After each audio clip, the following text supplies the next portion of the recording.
goal is to have it running by next May, as far as all the drivetrain and everything like that.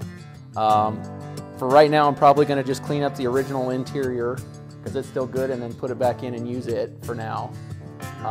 As far as the whole project, we're probably looking at about 2 years. It's a 1939 Chevy 2-door sedan Master Deluxe,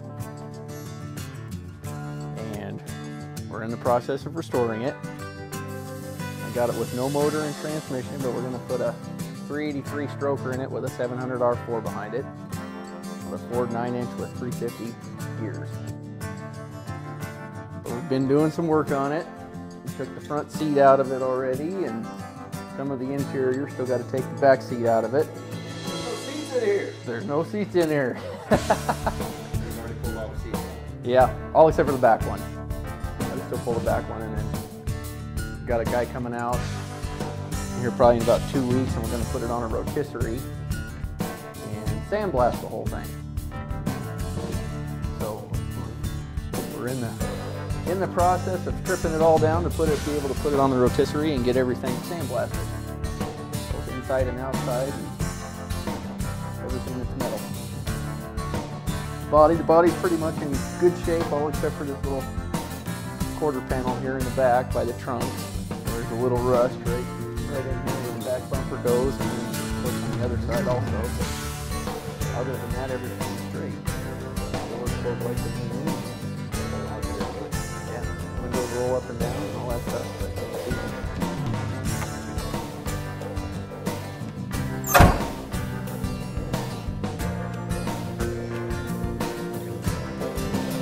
Got to redo all the steering column and all that stuff. I'm going to replace the running boards on it when we do the body work. That back panel, all the glass is going to get redone, and then of course we're going to do the interior, and then whatever color we decide to go back with, whether it's the black or the candy apple red. So which way are you leaning, black or candy apple? Or? I'm leaning more towards the candy apple, just because there's a lot of blacks kind of, you know, there's a lot of black ones out there. There's not as many candy apple reds. And then on the paint also, like if you do black, the darker color you go shows any flaws. So, and it's a lot harder to keep clean. So, and I kind of like the candy apple red myself. I think that would be a really cool looking color.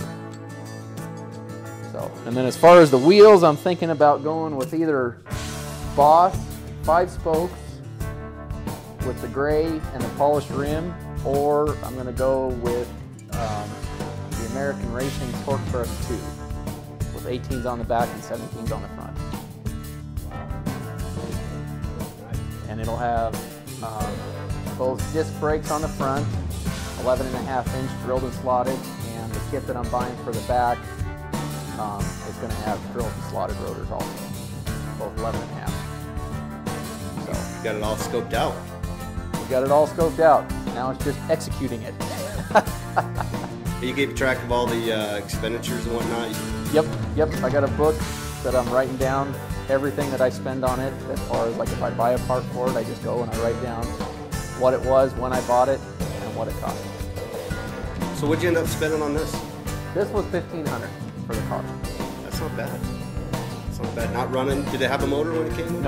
No motor, no transmission. Basically the way you saw it, the front seat was in it, but basically the way you saw it, we kind of took out the headliner and all that stuff and everything. Took off the hood, obviously we got the hood's right back behind you. So I mean it was complete minus motor and transmission.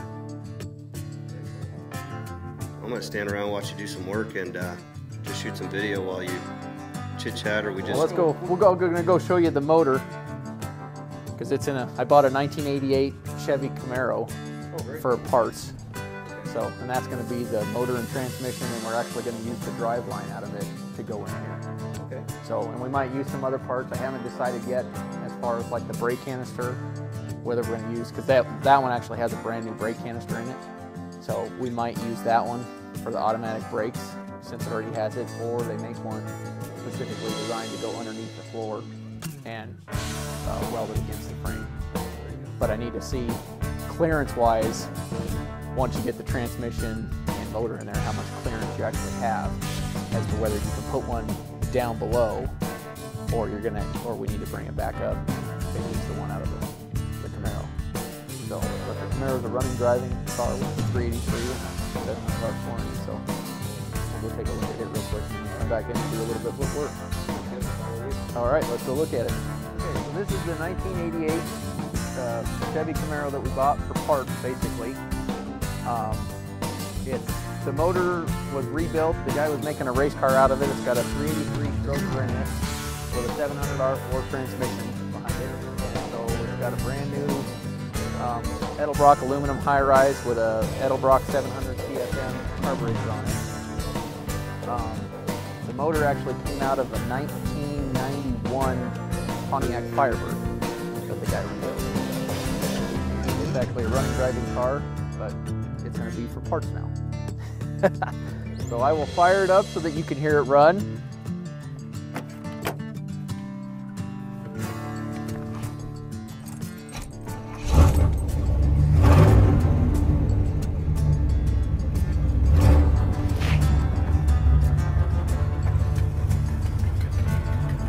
And this? Yep.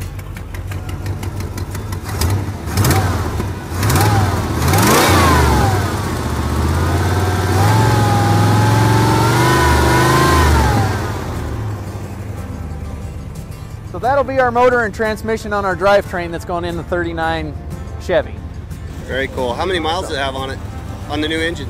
About 20,000. Well, that's not bad. So just getting broke in. Just getting broke in, yep. So it should be good and all that stuff. And it was rebuilt by Crane Cams. So it's all set up and ready to go. So.